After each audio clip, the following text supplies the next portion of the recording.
Oi, a gente vai apresentar o nosso artigo, que é Estudos Culturais e Teoria da Cultura do Consumidor no campo dos estudos organizacionais. Esse artigo é um artigo de Andréa Pereira da Silva, meu, Bianca Gabriele Ferreira Silva e Hanna Miranda Moraes. Nós três somos vinculadas ao programa de pós-graduação da UFPE, PROPAD. Quando a gente entende, né, que os próprios discursos do comportamento do consumidor eles foram sendo modificados através das últimas décadas, em face à própria reestruturação do capitalismo e o protagonismo dos bens culturais e o consumo. Havia-se realmente uma visão que era mais utilitária e gerencialista, e foi-se tendo outras visões que eram mais interpretativistas acerca do consumo. E a CCT, né, a Consumer Culture Theory, ela vem conquistando cada vez mais espaço nas pesquisas de marketing e comportamento do consumo na contemporaneidade. A CCT, ela utiliza, né, a visão de que a cultura, ela não é um fenômeno homogêneo, mas ela tem uma multiplicidade de grupos, manifestações culturais, e isso pode ser visto a partir de diversas formações sociohistóricas. Então, a pergunta que norteia esse trabalho é como a noção de cultura nos estados culturais está relacionada para o entendimento do consumo cultural da CCT. Então, pessoal, diante dessa proposta ensaística do nosso trabalho, a gente foi procurar o entendimento de cultura dentro do campo dos estudos culturais e dentro do campo da teoria da cultura de consumo. Então, sobre os estudos culturais, a gente entende que foi um movimento, na verdade, ele é uma abordagem teórica, nem se constitui como uma disciplina, que vai ter algumas diretrizes ontológicas e epistemológicas, que vai entender que a cultura é um campo de transformação, que essa cultura é um campo de conflito e que ela deve ser estudada, olhada no campo do ordinário. O que isso significa? Que a gente não vai mais olhar para a cultura na perspectiva passada, de tradição, dessa cultura que tem um ponto de origem, mas a gente vai entender que a cultura ela sofre constantes hibridismos, ela é formada e disputada no campo da linguagem e que ela é e fala sobre poder, né? Então a própria história é inscrita dentro da cultura. Quando a gente se debruça sobre a abordagem de CCT, a gente historicamente se vê que foi uma abordagem, foi uma nova corrente paradigmática que surgiu, já tinha estudos, né, sobre antropologia cultural no consumo, mas que foi uma corrente paradigmática que foi vista com mais força a partir da década de 80, atrelada ao interpretativismo.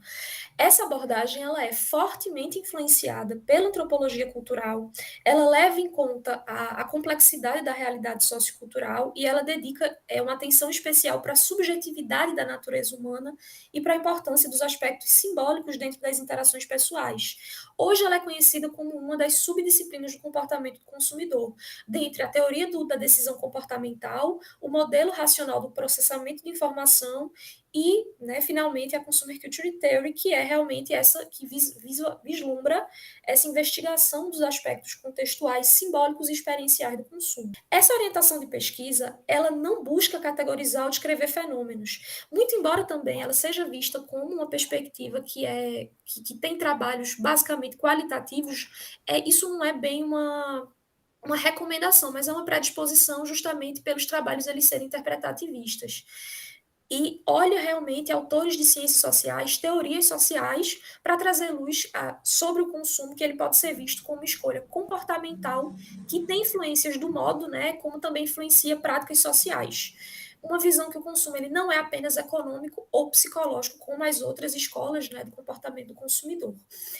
Os estudos de Thompson, de Arnold e Thompson, que são os estudos que são considerados mais importantes, né, na CCT, eles, na verdade, eles sistematizaram o conteúdo da CCT, tanto o de 2005, ele já começou a identificar, né, que as divisões, as grandes divisões são padrões sócio-históricos de consumo, projetos de identidade dos consumidores, ideologias de mercado massivamente mediadas a estratégias interpretativas dos consumidores e culturas de mercado. Já em 2007, eles fizeram outro artigo bastante importante também na área, tirando alguns realmente, alguns mal entendidos, como até o nome de teoria, que não é bem uma teoria, é uma abordagem, uma perspectiva teórica, e também acrescentando essas intersecções entre entre esse quadro teórico aí de perspectivas da CCT. A partir desse estudo da origem, do entendimento e das bases epistemológicas e ontológicas dessas duas abordagens, a gente vai agora fazer quais são as aproximações e distanciamentos teóricos. Primeiro, a gente vai tentar entender o conceito de cultura, né? Então, a gente vai ver que essas duas abordagens teóricas, elas têm conceitos muito próximos, pois elas entendem que a cultura é um campo de conflito, é um campo de disputa, e a partir disso, a cultura ela não pode ser homogênea. Então, ela vai ali sempre refletir várias diretrizes, vários valores que estão sendo constantemente negociados.